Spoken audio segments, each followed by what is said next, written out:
What's up, everyone, and welcome back to Metalcore Nerds. I am your host, Sean Mott. This is the Book of Boba Fett after show. We're talking about Chapter 2, the Tribes of Tatooine, and my trusty co-host, my master assassin, Chris. What's up, dude?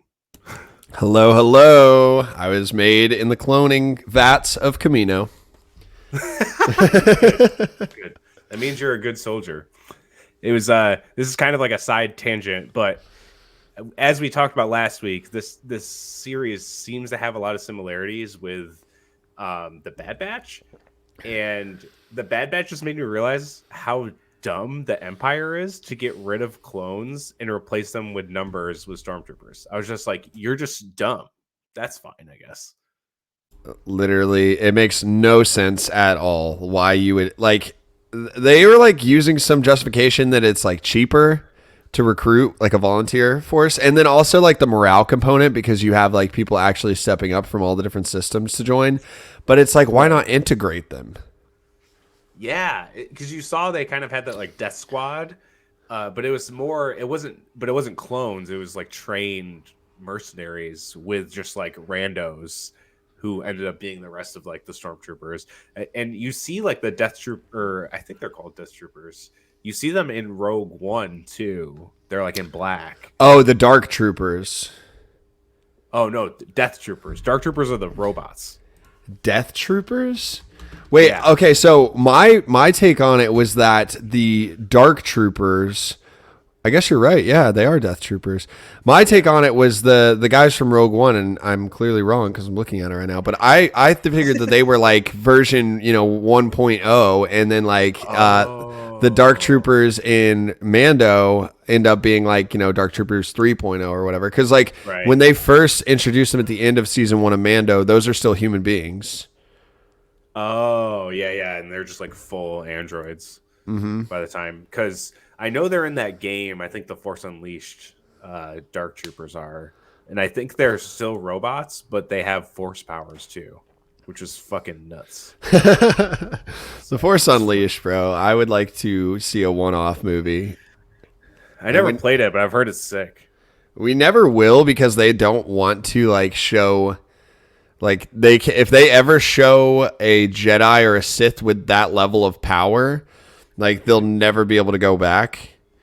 It's true. Like yeah, it's nice to have some flaws, Yes, like have some people get taken down. Someone pulling a Imperial Star Destroyer out of orbit into a planet with the Force is just like something I need to see in live action, but probably never will because it's just too much. Yeah, that's it's like Goku level. Literally though.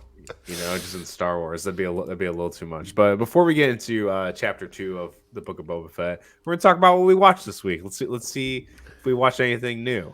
As a repeat of yours last week, I watched the Harry Potter special last night. It was very, very good. It was cool.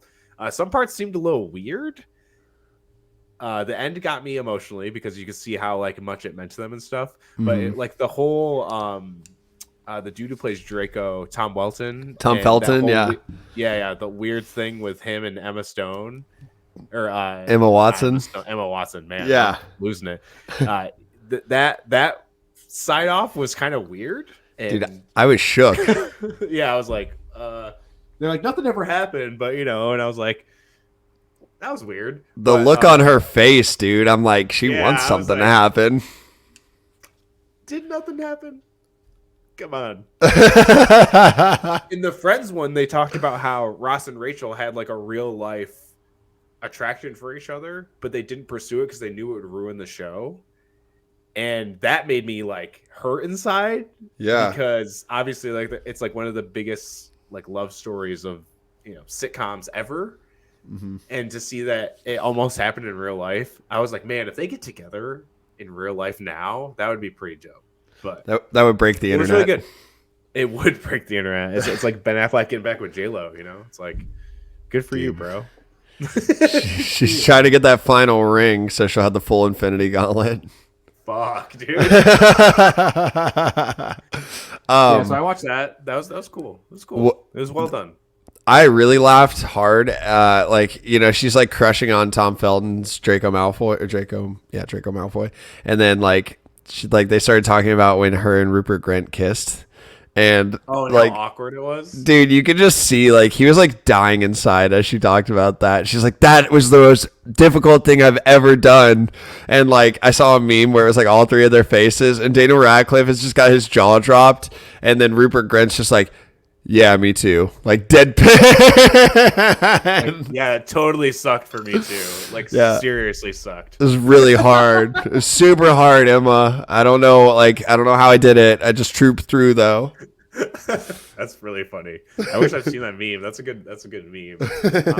Other than that, I finished Dexter New Blood. The finale came out today, which I've seen some discourse online already about it, which I can understand to a point, but I think it ended in like a really, really good way.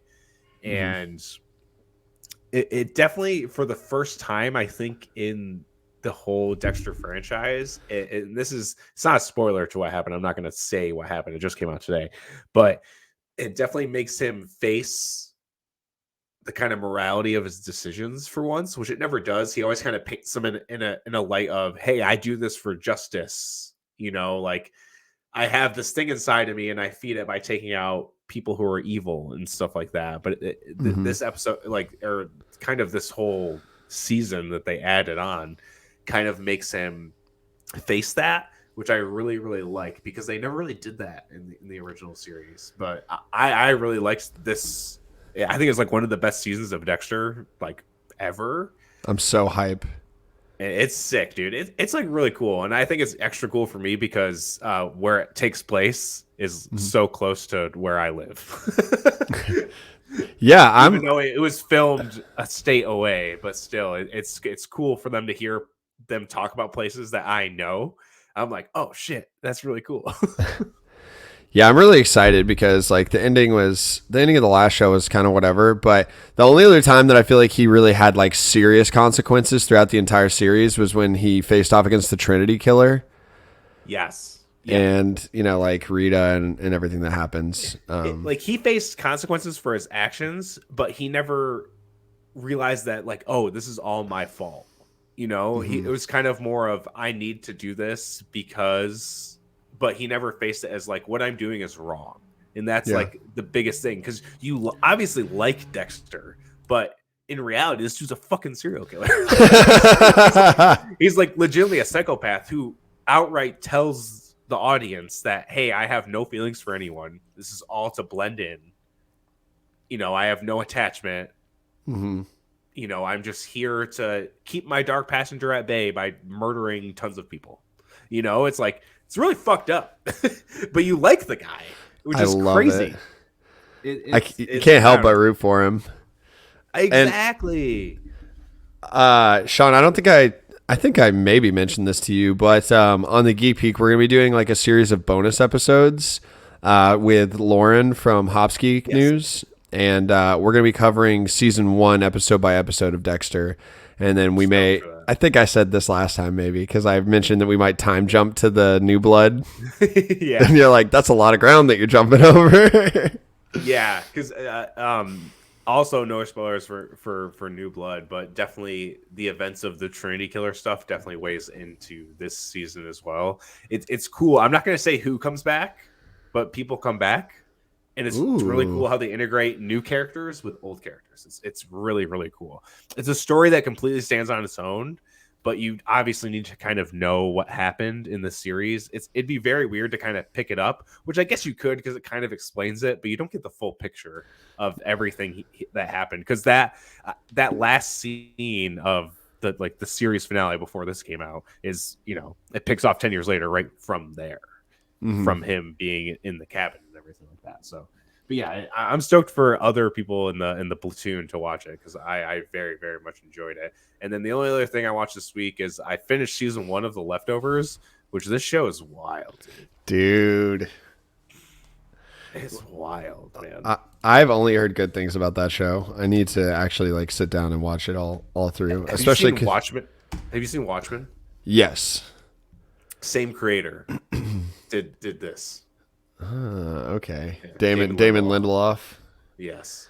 It's so good and so dark and just like full of zero hope, kind of. And it's just like a wild ride. I don't even know how to explain it, because you're kind of watching it and you're like, I don't even know what the fuck is really happening, but you do. It's just crazy. And my friend who got me into it, Austin, who did the Hawkeye after show with me, he said seasons 2 and 3 are far better than season 1. And I thought season 1 was really, really good. So I'm ready for it. I'm ready to keep watching more. Yeah, you keep bringing it up to me to the point where I'm like, all right, I'm watching it. Yeah, he's like, dude, you got to watch it. And there was just so much stuff coming out that I didn't have time to watch it. But now I don't have anything I'm watching. Like, I'm binging. Like, usually I like binge a show while stuff weekly comes out. But now that I finished Dexter, because it was only 10, well, it was 9 episodes until today, and now it's 10 episodes. It's kind of easy to get through. So yeah, it's been sick. I need to watch more Yellow Jackets, but Sam and I have not had time to watch TV this week together. So I want to watch more, because that show is fucking crazy. That's a good segue of where I'm at. So I'm caught up on Yellow Jackets. You're caught up with it? Dude, I binged all of it in 2 days.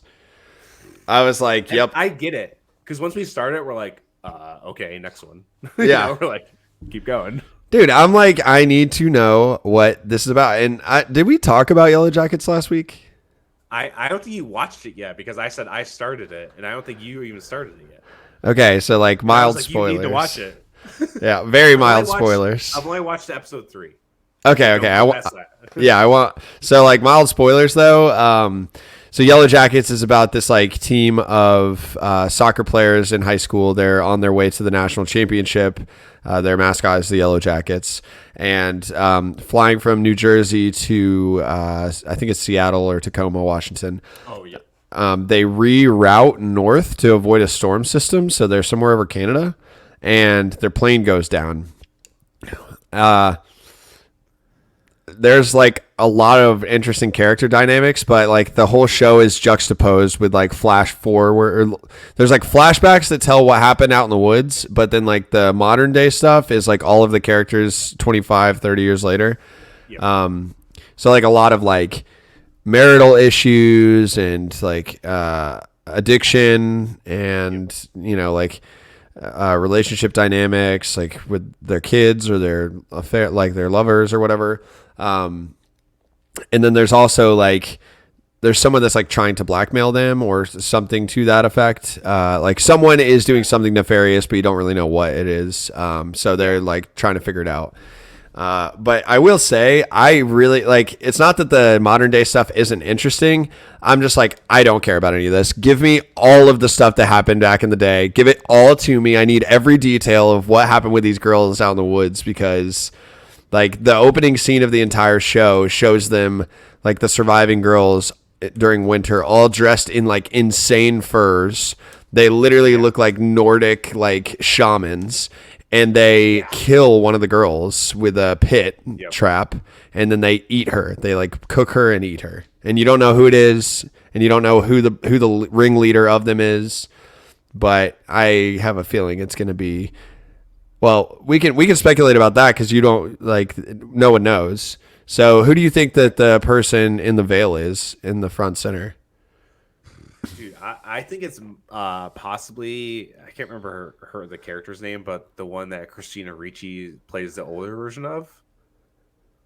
She seems to be like weirdly in tune with everything, and it's very weird. Wait, are you talking about Shauna? No, the one with the curly hair. Oh, Missy. What's her name? Missy, yeah. Well, no, it can't be her, because they show, I think it's in episode 3 actually, but they showed that that's not her. They showed that she's one of them, but they showed that that's not like, she's not the ringleader or whatever. I don't know. I think it's freaking Shauna, because she's so like mild mannered and stuff, and I think that she's like the one who like decides that they're gonna start eating people.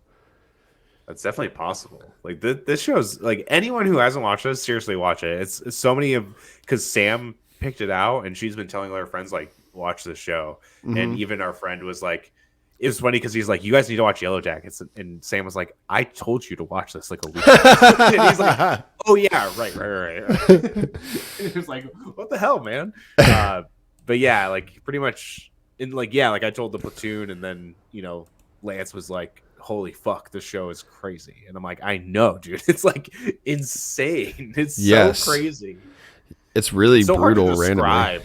Yeah, it's so hard to describe without like going into utter detail of what's happening in the show, but it is absolutely bonkers. I would recommend it to anyone, even if I know I talked to you about this, or either I said it in the group chat, but if you have Amazon Prime, they're doing a deal where you can get the first 2 months of Showtime for 99 cents each month. So if you don't have, because we don't have Showtime, we're just doing this to watch like this show. And I was like, oh, I was already going to do a free trial thing for Dexter. So it worked out. So it's like, boom, just first 2 months for $1 a piece. It's easy. And you can watch this. And like, this is that kind of show where you sit and you like, just like can't stop watching. We watched like the first 3 episodes right in a row. And it just because it's so fucking crazy. It's so nuts. I love it. Like it's definitely it's one of those shows that like I'm just very invested in finding out like where it goes. Now I will say they just renewed season 2. Yeah. Which I'm like, I don't know. I'm kind of like on the fence about that because I feel like this show should be fairly limited. Like I think it should end after season 2 because yeah, we're not going to get all the answers in season 1, which sucks. Yeah, that's really where I'm like pissed about, but but yeah, as a whole, like I think all like the teenage actors are really good throughout the show, and overall it's really interesting. There's some like kind of interesting modern day plot lines that I'm really enjoying like how they're exploring it. So Yellow Jackets is one that I would definitely recommend. Like the actual plane crash scene at the beginning of episode 2 is insane. Wild. Insane. Like it's like it's fucked up. It's like people on fire running around in the background of a shot. You're just like, Jesus. It's brutal. It is this it's absurdly brutal out of nowhere. Mm-hmm. And that makes it like more brutal. yeah. You're not just like not expecting it. Like, oh, fuck, okay. I'm trying to think. So I finished Cobra Kai. Hell yeah. I think maybe I mentioned that last week, but yeah, that show, oh my God, so good. Like I could spend like an hour talking about Cobra Kai, but I won't. I'll just say like the new season is so good. The new characters they introduce are awesome. Like Silver is such a good villain, and Kenny. I love it. Yes, and then like Kenny Payne, I think his name is. He's the young kid who joins the Cobra Kai dojo. Oh my God. I like his story arc is like heartbreaking. And then like, I love that they brought Stingray back. Hell yeah. Paul Walter Hauser, baby. Huge Stingray fanboy over here. Love that guy. But yeah, so, I mean, that's all I'll say is, Cobra Kai season 4 slaps. It's fantastic. They are just like, the good thing about that show is like, it takes itself seriously when it needs to, but doesn't take itself overly seriously at points, and it just makes it like a lot more fun. It knows exactly what it is, and that's what makes it part of it so good, because obviously a lot of it's like really ridiculous and corny, but it's on purpose. It's not just like this is bad and ridiculous and corny. It's like, no, this is what we mean to do, and they just do it so well. They know exactly what they're doing, and it's great. The show just keeps getting better, honestly. Like each season just keeps ramping up, and I love it. I didn't know how the season was going to end, and the way it ended just makes me so much more excited for season 5. Like I just I can't wait. Dude, okay, so minor spoilers for those of you out here who haven't seen it. Just fast forward like 30 seconds, but that scene where Miguel comes home after having a fight with his girlfriend, and Sensei Lawrence, Johnny, is drunk, and he's talking to him. And he says, like, I love you. Or I'm just trying to be a good dad to you. I love you. What's his son's name? I forget. Robbie. I love you, Robbie. And just like the look on Miguel's face, I'm like, this is breaking my heart. Yeah, that was the scene when I messaged the group chat. Man. Yeah, that was the scene when I messaged the group chat. And I was like, I'm literally like about to cry right now. Dude, the scene in season 2 when he falls off that ledge and breaks Oh his my back, I was gosh, bawling my eyes out when I dude. watched that because I did not see it coming. I was like, because nothing really like crazy serious emotionally happened in that show yet up to that point in season 2. So when that happened, I was just like a puddle of tears because I was like, Miguel. I was like, no, he showed mercy to you. Yes. He kicked him off the fucking balcony, man. I was like, oh my god, Dude, even the tournament at the end of this season, which I really liked. I thought the tournament was really well done. the tournament was also dope. Also the Carrie Underwood cameo. Very random, but I'll take it.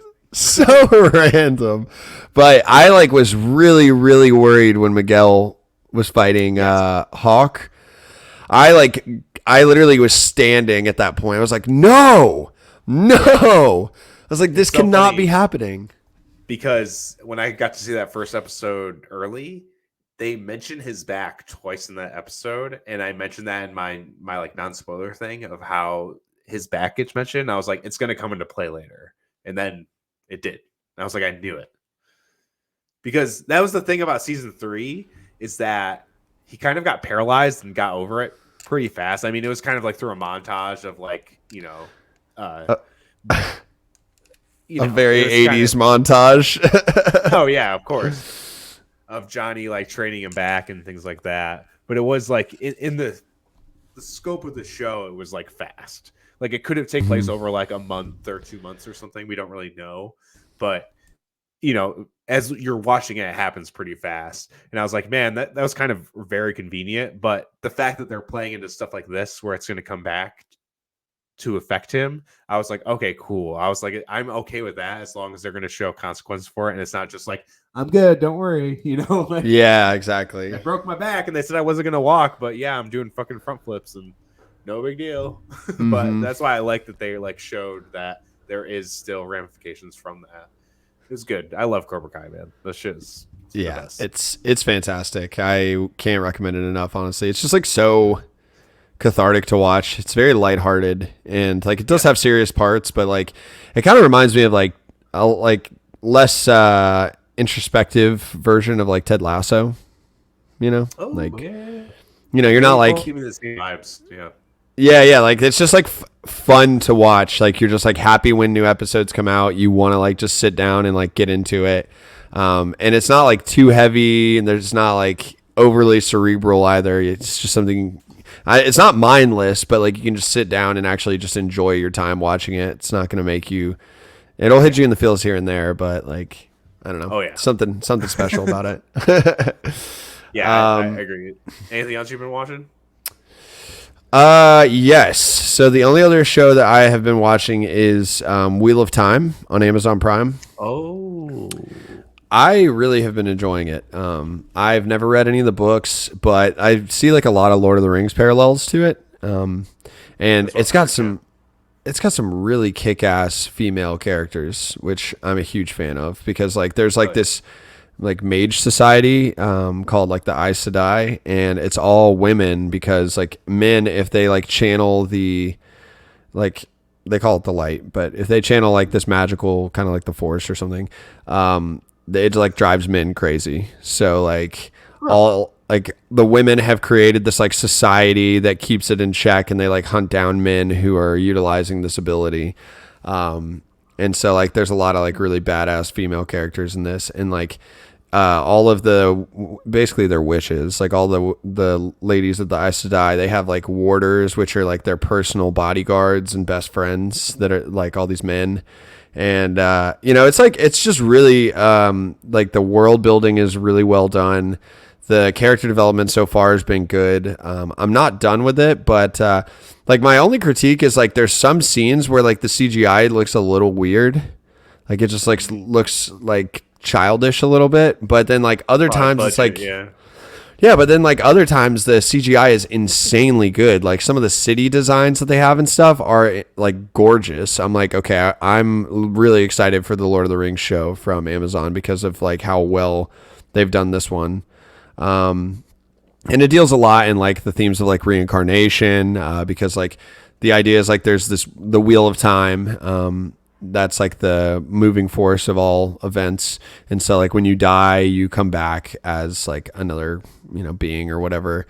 But yeah, overall, I'm on the train. Rosamund Pike is one of the leading actresses in it. She's awesome. She's also an executive producer on the show, so you can tell like she like really is like in on it. Like she's wanting to have this show succeed. So overall, yeah, if you like fantasy, I would highly recommend it. They're about an hour long episodes each one, and I put a poll out on Geek Peak to see if people felt the same way as me, whether they liked The Witcher or Wheel of Time. And Wheel of Time actually won with there was 130 votes total. Yeah. So I personally think that Wheel of Time is so far, I'm enjoying that show more. Both of them being fantasy with different universes. And I love me some Henry Cavill. Like I'm not hating on The Witcher. I still like that show. But I just think like the way they're doing the storytelling in Wheel of Time is just like a lot more interesting to watch episode by episode. Yeah, that's one I've definitely wanted to get into. I told Sam, I was like, we got to watch this. I think I mentioned that last week too. I just, we'll watch it eventually. But I'm excited to watch it. I like good things. So that's plus, Oh, one last thing, just super quickly. You were talking about The Leftovers. I'm watching my own throwback HBO show right now. Have you ever heard of The Nick? I've heard of it, yeah. Dude, okay. I don't know why I had not heard of this show, but it is incredible. It's like a period piece drama about a hospital in New York City during the early 1900s. And it follows like a cast of characters and like basically here's how I describe it. That show shits on every other hospital drama that's ever been made. Like there's not one that could even remotely hold a candle to it. Like Grey's Anatomy, nope. ER, absolutely not. I'm sure there's some other ones that I'm forgetting about, but like no, this show, the writing is so damn good. Like it's razor sharp. Scrubs. Okay, I do love Scrubs. But if we're talking about which show's better, this show takes a dump on Scrubs as well. I figured. I just had to make the joke. But yeah, no, that show's really great. It's got Clive Owen as the leading actor, and it's cool because he's like playing this like brilliant surgeon who's like pioneering a lot of medical techniques. But there, you got like the normal hospital drama kind of stuff going on, and then like the interpersonal relationships between the doctors. Like there's one doctor that they bring in, and he's like the only black surgeon that they bring in, and they start like integrating the hospital because of that. But there's like a lot of push and pull because it is still like the early 1900s. So, but he's just like this. Like he was working in France, so he has like street cred on being like an amazing surgeon and is like helping to pioneer new techniques and stuff. And it's just a really, really good show. Deals with like addiction and how they like viewed addiction back in that time. Damn. Yeah, it's fucking awesome. I would highly recommend it. I would describe it as The Wire for hospital shows. Damn. That's one I need to get into too, is The Wire. Oh, it's on my list. That's some damn good television. Anyways, I'll stop talking about what I'm watching because most importantly, the most important thing that we've both been watching is Book of Boba Fett. That's right, dude. That's right. So chapter 2 picks off right where we left off in the present day part, not the flashback that we've been so blessed with. The flashback to this episode is fucking dope. We'll get there. But yeah, Fennec is bringing the captured assassin to the palace to interrogate him.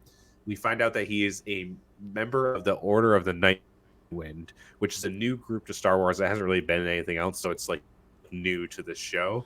Apparently there was a ship called Nightwind in some like RPG or something like that, but so obviously it's not related to that. It's just like a new group, which they've done a lot. Mando and shit like that have added new stuff. It's unlike Dave Filoni to add new things to Star Wars lore, which we love him for, so it's all good.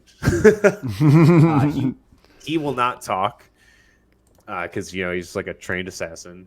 So Fennec drops him into the Rancor pit, and as the Rancor pit is opening up, he blabs that the mayor hired him, and then we find out that there's no Rancor because Luke killed it in Return of the Jedi.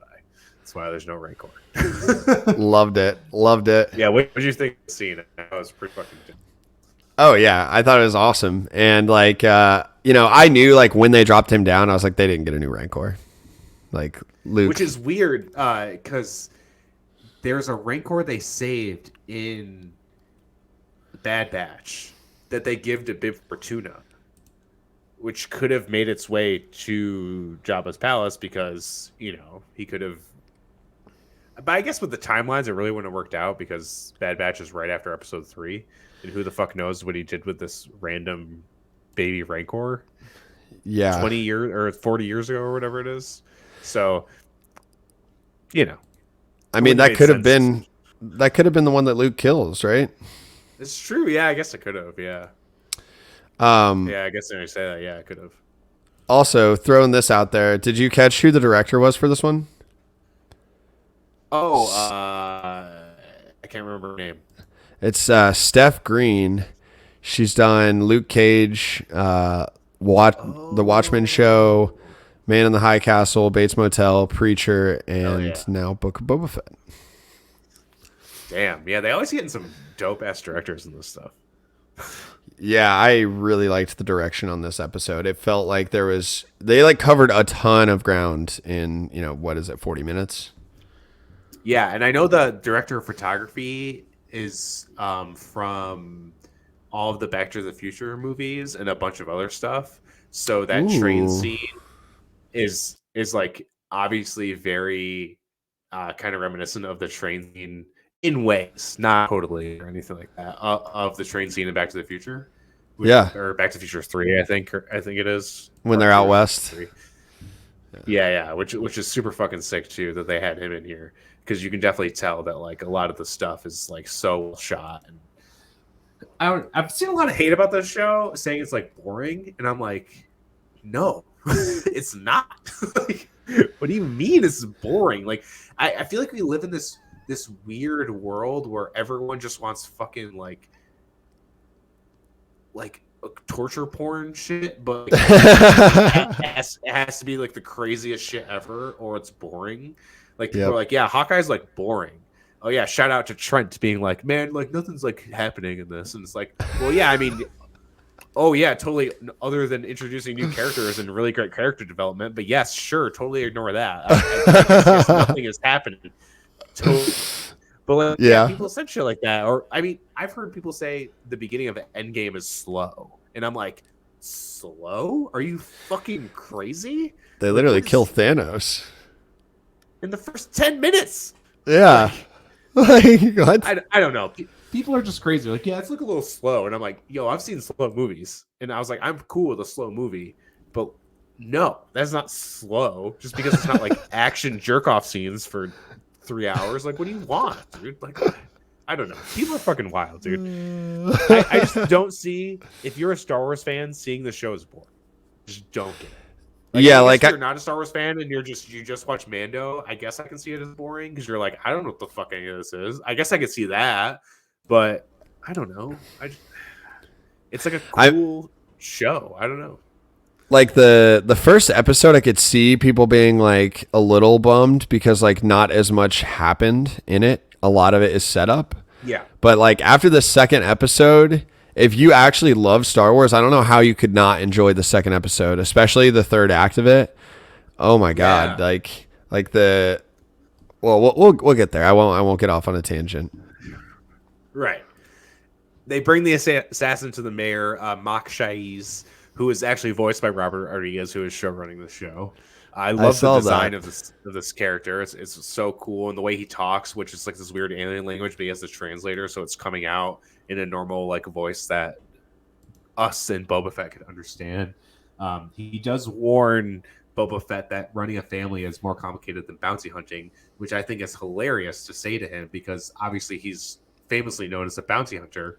But what everyone doesn't know is that he's spent years training with the Tusken Raiders and like becoming a part of their tribe, which we do get to see more of. And it's like no one knows that, but it's like he does know what it's like to run a family and help like a group of people out in collective.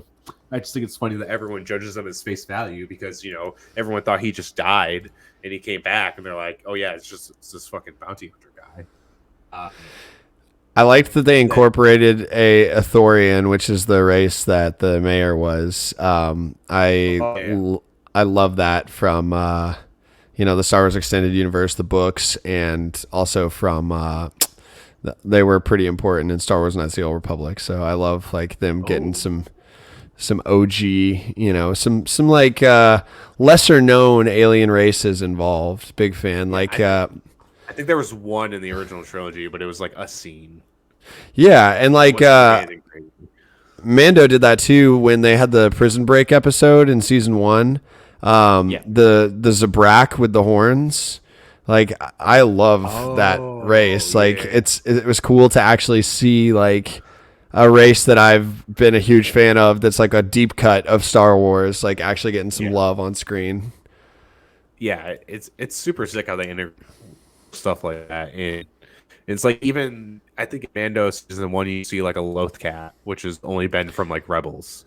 Yes, because they're from Lothal, which is from like a big plot point of Rebels, and I was like, "Yo, that's so fucking cool." Yes, you never see it in live action, then you're like, "Boom, there it is." And you're like, "Oh, okay," which makes sense because Filoni did Rebels. Here he is doing all this other shit in live action. But the mayor denies hiring this assassin to kill Boba Fett, and kills him and pays Boba for murder, which is funny. It's kind of like a diss at him, be like, yeah, you fucking bounty hunter, take your money, I don't care. And then he tells him to go to the Sanctuary Cantina, and he's sent there. So Boba talks to Garsa Swip, who's the owner, the one Twi'lek that we saw from the Babe last episode. Also, two things I gotta throw out. One, I have in my notes here: Return of the Sexy Twi'leks. Hell yeah, we back, baby.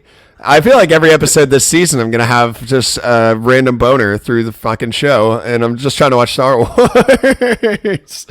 Sorry, audience. I know that's graphic, but the other thing is I loved how Boba turned it back around on the mayor when he's like, here's your money, trash bounty hunter scum, basically. And he's like, actually, I'm not going to take this because I'm not a bounty hunter anymore. What you're going to do is this is going to be the tribute that you should have given me in the first place.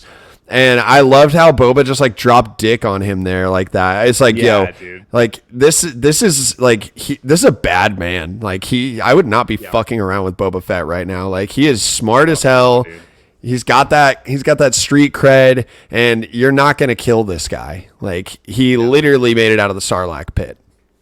Yeah, straight up. And we get more Big Dick Boba Fett in this next BTP! Yeah, dude. Big Dick Boba Fett. That's going to be our new thing. I like to have a nice saying with every after show. Like I had the Kang train. Now we got Big Dick Boba. I like that. And as Boba's speaking to Garsa, he says, now you're sweating like a Gumta on Mustafar, which was dope to get a Mustafar reference. And I think Gumta is like kind of like... some people made it being like a kind of same as saying like sitting like a whore in church, but in Star Wars language, like almost like Gupta means like whore kind of thing.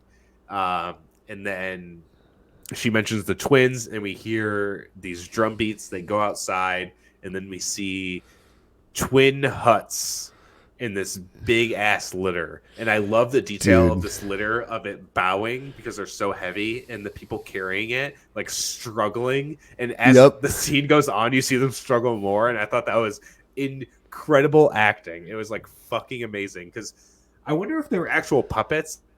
They just do VFX over it, because I love to do that, especially in these newer Star Wars shows. Like Grogu is a puppet, but then they VFX to make it like more lifelike. So I wonder if these were like actual puppets or full CGI. I would be very curious to know if I definitely want to like making of mini show about this whole season. Yeah, they did it for both seasons of Mando. They do it for every Marvel thing. I'm sure they're going to do it for this one too. I want to go back for a second and just touch on, I love how you also noticed the sweating like a Gumta on Mustafar. I was cracking up when you said that. I love the... I was like, Mustafar. Yeah, exactly. I love like the turns of phrase in like that they've introduced in Mando and like now Book of Boba, where it's like, what is the... Oh my God. There's one that... what is the Marshall from season 2, episode 1, Timothy Oliphant's character?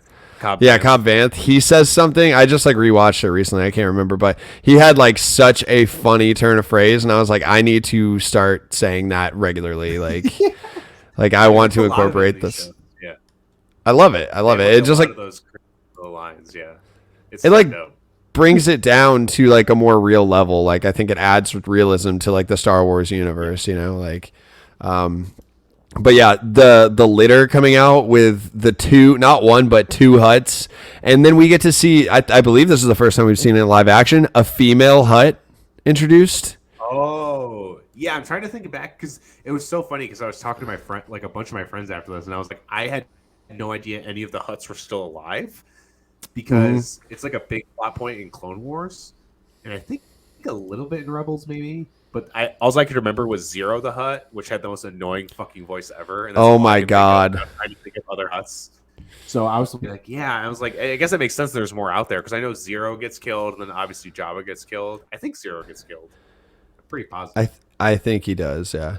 Well, they come from a planet. Yeah. So like Nal Hutta, I believe that they're like still kicking, still slugging along. Apparently, yeah. But yeah, the cousins of Jabba.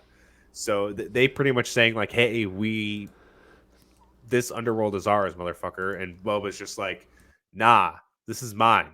Go for him. I killed that motherfucker. This is mine, bitch. Take it." Yes. And then who comes out? Which Bro. This is the moment that I was like, "What the fuck is this?" And then I looked it up and I was like, "Wow, this is even cooler than I imagined." But yes. A black Wookiee comes out whose name is Black Krrsantan. And this motherfucker actually has a history with Boba Fett. Because in the canon comics of the Darth Vader and the Dr. Aphra comics, which happened between Empire and Return of the Jedi, Vader actually hires Boba and Black Krrsantan to go find Luke. So they have fucking like a pass, and he even mentions he's like, I'm not a sleeping Trandoshan. It's the planet of Jur, which seems like it's like some crazy planet where there's like gladiator fights because he calls them the Great Gladiator. And I know there's these twins, I can't remember their name, but they put like metal in his knuckles so he can hit harder, and then he has those like spiked brass knuckles on his hands too to add to that. So this dude's a bad motherfucker too. he was a bounty hunter on the ranks of Boba Fett. He fought Obi-Wan, and he has like a scar which is more prominent in the comics, which you can kind of see. There's like a pink line. Obi-Wan hit him with his lightsaber, and so he faced off with Obi-Wan, which where that took place is kind of around where the timing of the Obi-Wan show is going to happen. So I wonder if we're going to end up seeing that fight in live action. It'd be pretty fucking sick because he goes and kidnaps Uncle Owen, and Obi-Wan goes and gets him back and like takes this motherfucker out. It doesn't kill him, but he beats him. I would love if we got to see that fight too. I loved this. Was like the single part of this episode that I was most hype on, because like we're getting, Wookiees are obviously very iconic in Star Wars, but to have one that's a bad guy and a bounty hunter is so cool and totally flips the script. Like, I love that. And I think he looks like really, really formidable as well. So I think we're going to get like a really sick showdown. Like when he came out, I was like, what the fuck is that? That's what I said out loud. I was like, what? And then I looked it up and I was like, oh, this is fucking cool, dude. I was like, holy shit, this is awesome. Like when I read the stuff about like him facing off with Obi-Wan and like they kind of say that he has a past like in those lines of dialogue, but to see that there's like they worked together and shit like that, that's so sick. I'm guessing there's going to be much more with those two, maybe flashbacks with them and stuff. I'm stoked to see more of this. They call him like BK too. I'm stoked to see more of Black Krrsantan. This dude is bad for us. I would love to, since they are on Tatooine, I would also love to see Cobb Vanth pop back in. Yeah, it would be really cool to see him come back, because having Timothy Oliphant in just one episode is kind of a crime, in my opinion. Mm-hmm. Agreed. Bring that dude back. That'd be very, very cool. And he fits the Star Wars universe perfectly. Oh, dude, he's great. But as the Hutts are leaving, Fennec says, if we're going to kill the Hutts, we need permission to kill them, which makes me Mm-hmm. think, from fucking who? Which I know, I can't remember if it was Clone Wars or Rebels, but they kind of all work under this big like crime syndicate, and it's like all of the big crime families all work under it, and it's all under the Crimson Dawn. There's like the Hutts, there's the Pikes, which we'll get to the Pikes more, and there's a couple other ones. So I'm wondering Mm-hmm. if it is like we talked about the Crimson Dawn last episode, like it still could be the Crimson Dawn at the top of all of this. I think we're Which getting is really Crimson cool. Dawn, and I think Yeah. we're getting Emilia Clarke. Oh yeah. Kira coming back being a fucking badass. I guess she'll be Wholeheartedly older badass. though, right? Like she'll be Yeah, like she'd be in her older. 50s. Which it's weird with Star Wars aging because I don't think they'll make her look that old because Ming-Na Wen is like almost 60 years old. She does not look 60 years old. You know what I mean? Like, Yeah. and even and- like Rosario Dawson's like 40 something, I think. In like, or Bo-Katan is like, I think her age would be something like 60 something in like Star Wars age. Yeah. She would be, and she's not that old in real life. I think she's like 40 something. But I think if you like took it from where we've seen her in like Rebels and Clone Wars to where she is now, that we saw her in like Mandalorian live action for the first time, she would be like 60 something. Crazy. It's just like, I was like, oh, I want Mandalorian just age slower or something, which is possible because technically they're an alien. You know, like Mhm. all of these people are alien. No one's really a human because there's no Earth. You know what I mean? Like, Yeah. like everyone's kind of an alien, so you could kind of always chalk it up to that. But it's like people who live on Tatooine, they're supposedly supposed to age quicker because of the two suns. That's like Mhm. why Obi-Wan ages so drastically, so fast, is because of him being on Tatooine for so long. I think that's how they explained it. I think, but That's interesting. yeah, I definitely think Crimson Dawn's is at the head of this for sure, and we'll see Kira by the end of the series, which will be really, really cool. I hope so, honestly. Like I think Solo gets a bad rap, even though it's like a good movie. It's not a great Star Wars film, but it's Yeah, a good movie. I agree. And like the more you watch it, the more like the better it gets. It's one of those. I'm just bummed because I don't think I saw opening weekend. I saw it the weekend like after or something like that, and the Darth Maul thing got ruined for me. So I was super pissed Oh, yeah, that sucks. because I would have been so stoked when I saw it. I'm like, "Fuck yeah, Darth Maul!" Yeah, But- I was well, and then like after that movie came out, I was hyped because I was like, oh, like they're setting something up, and then just like nothing ever came of it, which sucked. Yeah, they kind of have a connective tissue in Rebels a little bit, but not a lot. In Clone Wars, a little bit. Oh yeah, Death Watch is under the rogue Mandalorian group. They're under that whole crime syndicate. It's like Shadow something. I'm sorry, guys. I did a lot of research on this stuff. But I forgot that one piece. But then we get to another flashback and it shows Boba training the Gimpy stick, the Tuskens. A train comes. It's funny you mentioned Cobb Vanth episode because the noise the train makes is kind of like the crate dragon that we heard in the Cobb Vanth episode of Mandalorian season 2 episode 1. It's like almost like they're trying to scare people with this noise so they can get across it. And this train is run by the Pikes, and the Pikes run the spice mines of Kessel. We've seen them in Bad Batch. I'm pretty sure we've seen them in other animated series as well. We've seen them live action like once. Definitely I think, Clone Wars as later on well. this episode. Yeah, and they're like a very feared group. They like do not take shit. We saw in the Bad Batch like they had to like help some people out so they didn't get killed and shit like that. Like they're usually not fucked with at all. So it's like it's another thing like people being like, oh, Boba looked kind of weak in episode 1. It's like, well, this motherfucker looked real strong in this episode. So the train comes through, takes out a bunch of Banthas and Tuskens, and Boba's like, I'm going to help you guys. I'm going to stop this train. So he follows these Nikto Raiders, which seems to be like they're almost like a motorcycle gang, but like a space motorcycle gang. You even see later they kind of have like cuts, like a Hell's Angels would or Sons of Anarchy, like that. So he follows them to a Tashi station, which is the same Tashi station that Luke was supposed to go to in A New Hope. And the two people getting bullied in that Tashi station were in a deleted scene where Luke goes to the Tashi station is these are Luke's friends. They're the same actors that played them in that deleted scene from A New Hope, which is like fucking crazy. It's like so cool that the same people played this stuff. It's fucking wild. I love that. I love that they took us back to Tashi Station. I thought that was cool. Also, sorry, I just wanted to tell you my brain finally clicked. The Cobb Vanth phrase that I was referring to is, I guess every once in a while, both suns shine on a womp rat's tail. Oh, womp rat. Yeah. Please continue. Sorry, I totally just like derailed our whole point there. No, that's a good one. I like that a lot. So then Boba Fett just whoops all these fucking dudes' asses, dude. And he like when he walks in. Dude, when he walks in, it was so reminiscent of the first episode of Mando, when Mando walks into that cantina, and like him standing in the doorway. I was like, "Oh, it's Mando!"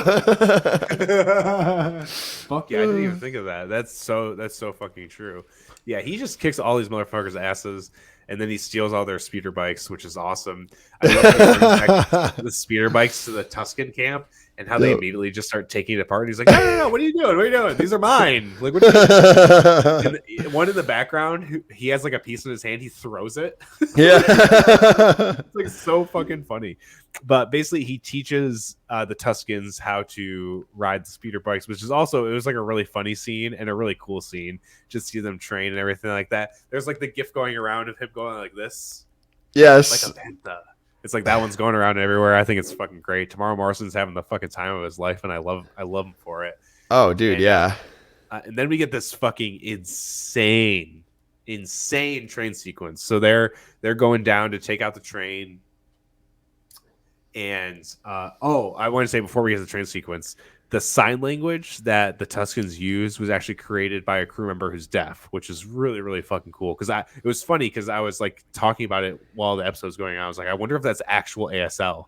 So I'm guessing it's probably pretty close, and they changed a few things. But I think that's really, really fucking cool. It's like all these things that Disney's been putting out, whether it's Marvel or Star Wars. I'm like, I kind of want to learn ASL because it just seems so cool.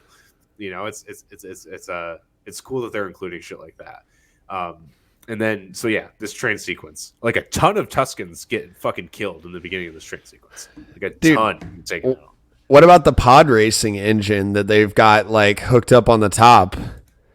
Oh yeah, that crazy fucking engine on the train is nuts. Yeah, dude, I think it's wild. I was reading like some kind of like IGN recap or something after I watched the episode, and it was like, yeah, this is like it looks like a old like adapted pod racing engine, which again call back to season 2, episode 1, or episode 1 of the Marshall, the Mandalorian episode, when he's riding what looks like Anakin's pod racer as his speeder. Yes, one of the engines. Yeah, that's fucking dope. I love how Boba's just like, I'm gonna 1v50 the Pikes. Like, I don't care. Yeah, like, straight up. Like when he first went out and set out, I was like, is he like actually about to just go fight like this entire syndicate?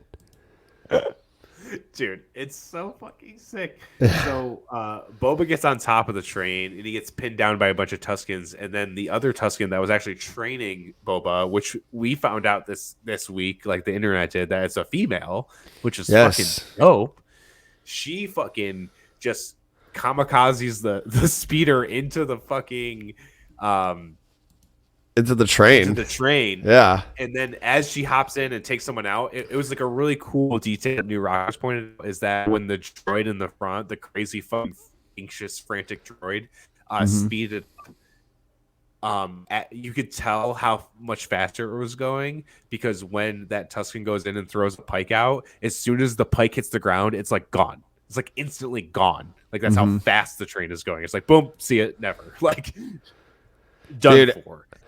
I loved the first of all, like I didn't even touch on this, but I loved Boba Fett's driving academy. I loved it. And then I called her the Alpha Tusken because she was just badass, and she cleared like half the train by herself. Straight up, dude. She was just like putting in work. I was like, damn, we have never seen a Tusken Raider go this hard.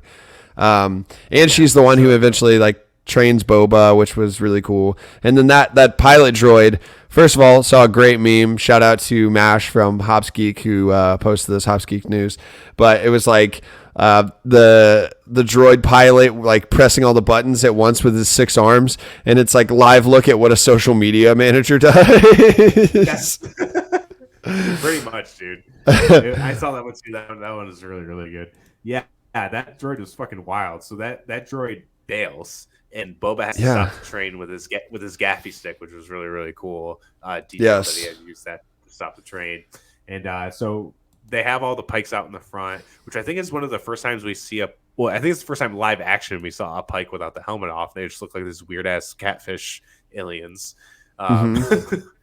And he kind of questions them. He's like, "Hey, you guys are running spice?" And they're like, "What's spice?" And then a container falls and spice falls out. And the detail of that spice shining, so many. I mean, if you guys didn't know, Star Wars ripped off a lot of shit from Dune. It's just, it is what it is. Like Arrakis is Tatooine, spice is spice. I mean, they didn't even try with spice. Try with the Emperor. He just took word for word out of there. But you know, I'm not going to Star Wars, but just to put it out there, they took a lot from Dune. Yeah, it's like Dune or like Star Wars would not exist without Dune. Yes. Anyway, I like that, and there's more kind of Dune-ish stuff like right after this too. Basically, he's like walk to Anchorhead. These are our lands. Like, if you want to go here, you gotta like pay us for it, basically. Which again, these dudes are usually not fucked with at all. So Boba's just like big dick Boba up in this bitch and being like, "This is our shit, all right? Like, deal with it." Which is really, really cool. I loved to see that. Oh, I was gonna say too, when the droid did bail out of the train before they stopped it, and he like, dude, that reminded me of General Grievous. Yeah. I was like a little Grievous action, droid, but it was cool. It was really cool. I was like, yeah, give me more random shit like this. Like, I want to see like the weirdest stuff like in the show. Yeah, I'm down for whatever, man. I love that weird shit. And then basically after that, the Tuskens are celebrating. They kind of explain that there's a bunch of different tribes of Tuskens and everything like that. And they have a gift for Boba. So they give him some spice. He's fucking high. And then they send this frog that goes up his fucking nose. It was a lizard. Yeah. Him. Oh, a lizard. Yeah. And I was like, what the fuck is this shit, dude? And then he's just tripping balls in the fucking... tripping balls with the lizard inside of his brain. With the lizard guiding him to this fucking tree that looks like it's like waves crashing in this tree. I thought it was a hallucination. Yeah, apparently not, because he brought back a branch. I know, dude.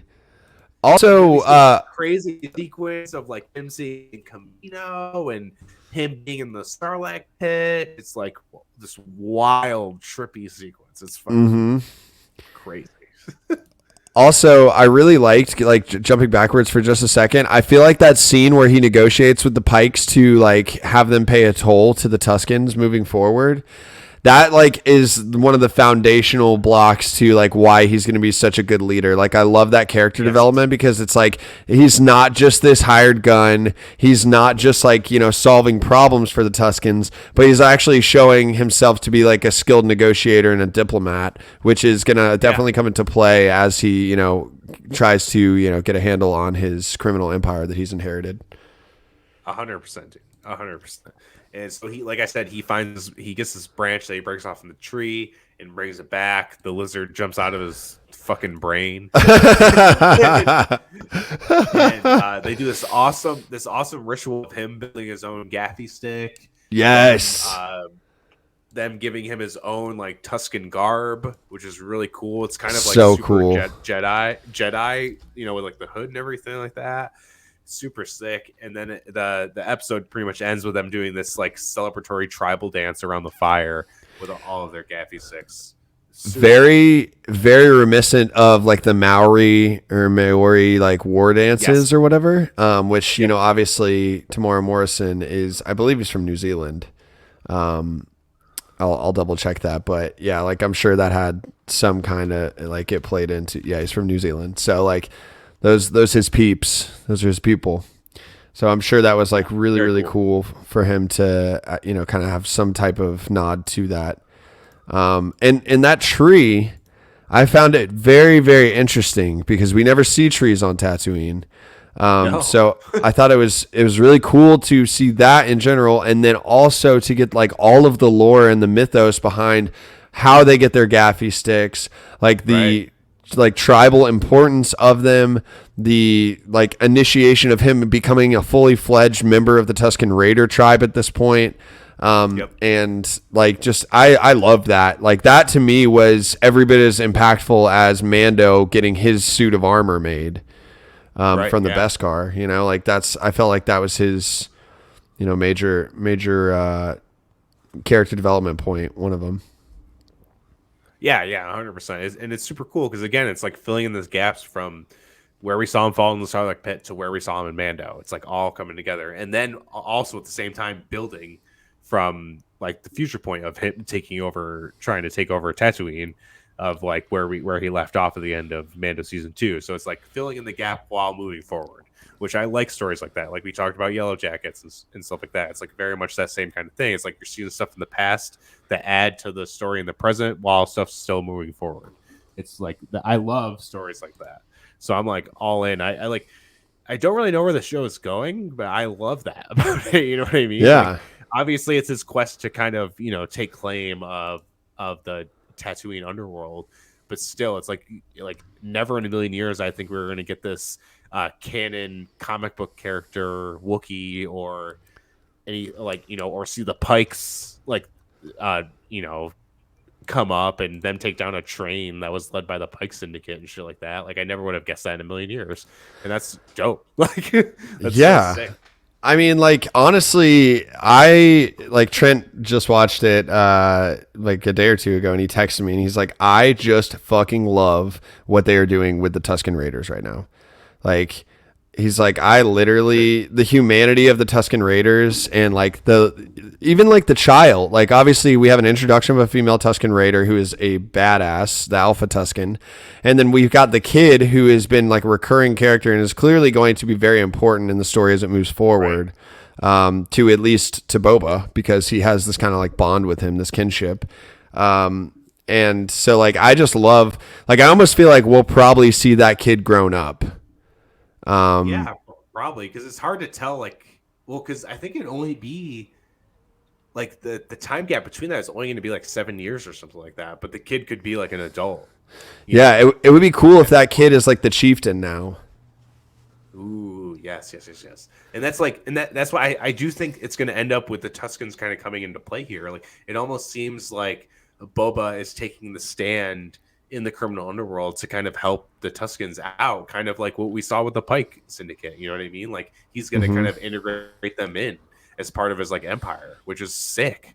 Like it's so dope. And it just shows that Boba isn't just this like, bounty hunter that's like only thing on his mind is, going and collecting bounties and making money. Like this dude has like morals and standards and a code. It's not just, he's not just doing this shit to do it. It's like adding so much more to this character than I bet none of us ever imagined was ever going to happen. Agreed. Like I'm genuinely just like amped to see like where the story goes. Like you said, like I literally have no idea. And even to the extent of like going back to the beginning of the episode where like things are kind of getting out of his control as the Dynamo or something. Daimo, yeah. Like he's not in charge right now, even though he should be by like claims. Right. And so like, obviously the Hutts are the ones, I think it cleared up that they were the ones who sent the assassin after him. Probably, yeah. Or like insinuated it. But it's interesting to see like how like the Garza Sanctuary or whatever that we've been to twice now. That's not just like a passing thing. Like I think she's going to be very important. The patron or the owner of the establishment. So I'm like, I don't even want to speculate too much on what's going to happen outside of like, I think we're going to get some cool cameos and we're going to see Boba like really come into his own even further than he already has. Yeah, I think so too. I'm stoked on this show, and I can't wait to see where it takes us for sure. It's so sick. It's so rich with Star Wars lore. It's insane. Like, it's Yeah. just wild, dude. Like even this episode, it's like not like a lot happened if you like look at it on paper, but Hmm. really a ton happened if you think about it. Whether it's character, whether it's bringing in new characters or expanding on other characters, it's like such a cool show. Like I said, I don't know how if you're a Star Wars fan you could be like I don't get it, or if you're like you just like Mando and then you watch this because you watched Mando and you're kind of intrigued by it. It's like, dude, like check out where the rabbit hole goes in some of these characters because it's wild to find out all this information on it. It's not like I'm a Star Wars expert. I know a lot of the canon stuff. Like if it's live action or animated, I usually know it because I've watched it all. But if it comes to like comics or anything like that, it's like that stuff I've never really read any of the comics. So Hmm. it's like that stuff will kind of fly by me unless it's like a super popular character. Like if Dr. Aphra popped up, I'd be like, which is funny because Black Krrsantan is linked with Dr. Aphra. But if I saw Dr. Aphra, I'd be like, oh shit, like what the fuck? Crazy. Um, yeah. Yeah, like, and even if you like don't know all these deep cuts of Star Wars, like you should be able to appreciate this if you like Mando. For example, like season 2 when Bill Burr makes his return and they are like moving that explosive substance, like that scene where they're like getting hijacked is so reminiscent of this train scene.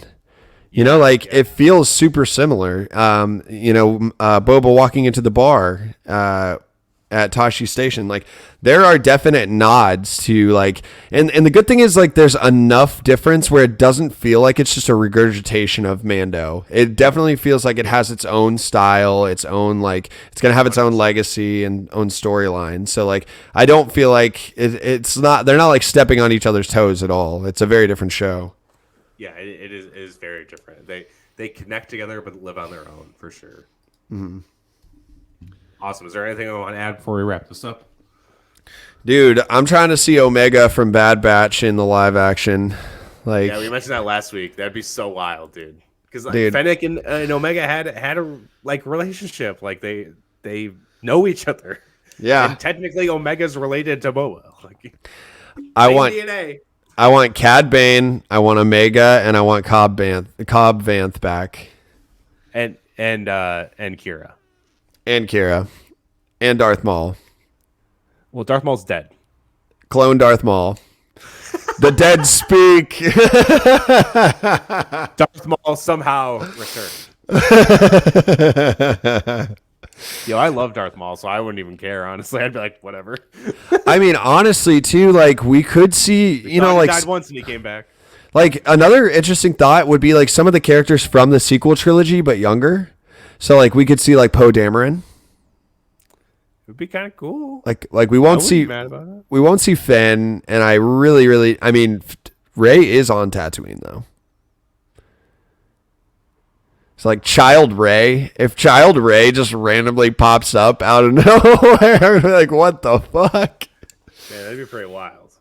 Yeah, I mean I like know people have feelings about the sequel trilogy. I like them for what they are. I like these. I like the TV shows more than almost anything Star Wars. Like even the animated ones. Like I'm a very big fan of this series, especially Mando and like Boba Fett and stuff like that. But yeah, it would be cool because obviously like Mando's doing a lot of connective tissue for like all this weird cloning shit that Palpatine did, and they're leading into it with Bad Batch too. Like we're seeing the beginning of that shit with Bad Batch, and then like the near the end of it with Mando, which I think is really cool. I mean, that's what like the Clone War series made the prequels so much better. I mean, they just did. It's like a fact. Like there's no yes. argument about it. It makes it so much more richer because they have so much more time to like see everything else. But I mean, even if it's not like Poe or Young Ray or something, it would be cool. Like even seeing like Captain Phasma's origins, like as a very younger cool. stormtrooper or something. Even if it was like in Mando or in Boba, That'd be I would sick. be. I would be about that. Like, because again, another character that was like woefully underutilized. Yeah, definitely, completely underutilized. That's like my biggest thing is that I can like the sequel trilogy, but I can also acknowledge that they left a ton on the fucking table, and they could have been so much better. Like, there's no denying that. Like, It is what it is. We got what we got. Oh man, like you said, like it's only that trilogy is going to get better as more stuff comes out to bridge the gap between the OGs and the sequel trilogy. So 100%. Like there'll be a time where people be like, you know what, they're not that bad. Just like how it happened with Age of Ultron, just what happened with the prequels and everything like that. People would be like, you know what, they're not as bad as I said they were. And it's like, yeah, I know. Everyone just likes to hate everything at the moment, especially Star Wars fans. They're like the worst. Yeah. Yeah, nobody hates Star Wars movies more than Star Wars fans. That's a fact. That's a damn fact. All right, everyone. Thanks for joining another episode of Metalcore Nerds. It's always a great talking with my boy Chris, and we'll be back next week to talk about Chapter 3 of the Book of Boba Fett. Who the fuck were you gonna get in this one? I don't fucking know. Big Dick Boba. Or Big Dick Boba next week. Until next week. See you later, nerds.